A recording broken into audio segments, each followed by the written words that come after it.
Hello everyone, my name is Matt Reed and welcome back to another episode of Double Take, where I take a second look at games and movies and see if they're as good or as bad as everyone says they are. This week I'm here to talk about something that's never been done before. The DCEU, the DC Cinematic Universe, has received nothing but negativity in the media, and I'm not really here to do more of the same thing that's been said. I'm here to see if there's anything even remotely redeemable to this once hopeful franchise. Now, I remember watching Man of Steel for the first time. I was on a bus to Athens to celebrate a friend's birthday, and while the end result of my journey was loads of fun, Clark Kent's was not. Don't get me wrong, I actually liked this movie for the first 70%.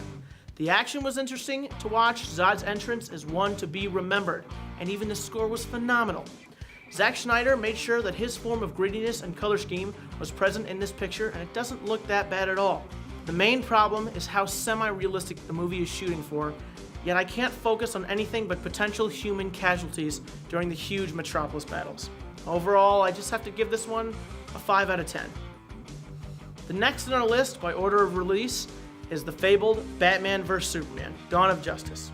I've done a similar video like this in the past, where I talked about the famous Martha scene, and how if written better, it would be a much better take, but unfortunately, it wasn't. In this video, I said I was going to look for the positives in every movie, so I'll keep this one short.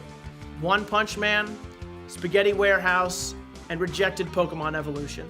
Overall, gotta give it just a 3 out of 10. Now, to take a step out of the normal big names of the Justice League and take a look at some of the villains in Suicide Squad.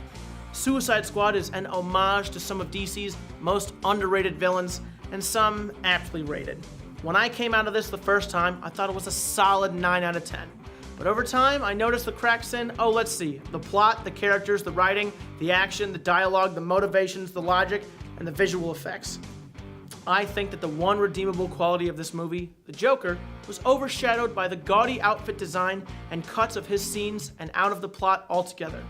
When he is on screen is the only time during the movie that I still feel something, while the rest of the movie is just laughable.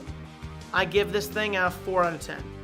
Now that those are out of the way, we're off to greener pastures, and we will start with Wonder Woman. Wonder Woman is the prequel that is Princess Diana's backstory, as we got next to none of it in Batman vs Superman. I couldn't help but notice some of the similarities between this flick and another in the same time period. All the same, it was pretty good.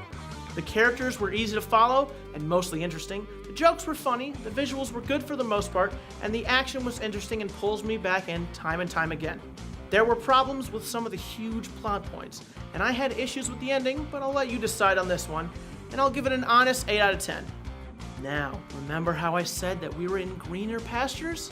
Well, I lied, but remember when I said that I would look for the redeeming qualities in these movies? That was true. Justice League has none. I could go into detail about everything that went wrong with this movie, but honestly, that would take much longer than I have to talk about it. I could talk about what went wrong with this movie till my legs gave out, and then I could continue from my new position on the floor until I fell asleep. I will, however, tell you that you should not see this movie. Don't buy it, don't watch it for free on some website, don't even pirate it.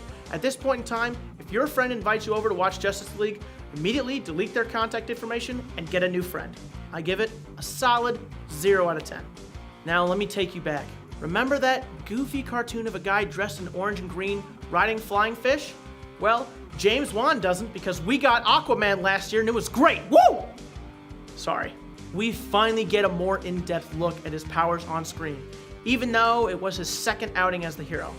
He's basically like Superman, but he lives in the ocean, so that would technically make him... oh no. Ocean Man. Seriously. I've seen this movie a few times, and it holds up in the long run. Besides being a tad predictable, the action is great, it blends underwater and out of water combat seemingly evenly, and both settings of battle are used in their own unique ways. Characters were set up well, the acting was on point, the costume design was unique, and kept some of the staples of the characters that we knew from our childhoods. Willem Dafoe was part of this as well, and happens to be one of my favorite actors, so bonus points for that. His performance was good, although not the largest part. I could go on and on about this one, but for now, I'm just going to leave it as a final rating of 9 out of 10. Now that I'm done with all the movies we have so far, we can take a look at the final rating overall. Seeing as how only 3 out of 6 of these movies made it past the halfway mark in terms of rating, a clean 50%, 50% is still an F, however, so I can't actually recommend you see the entire DC universe.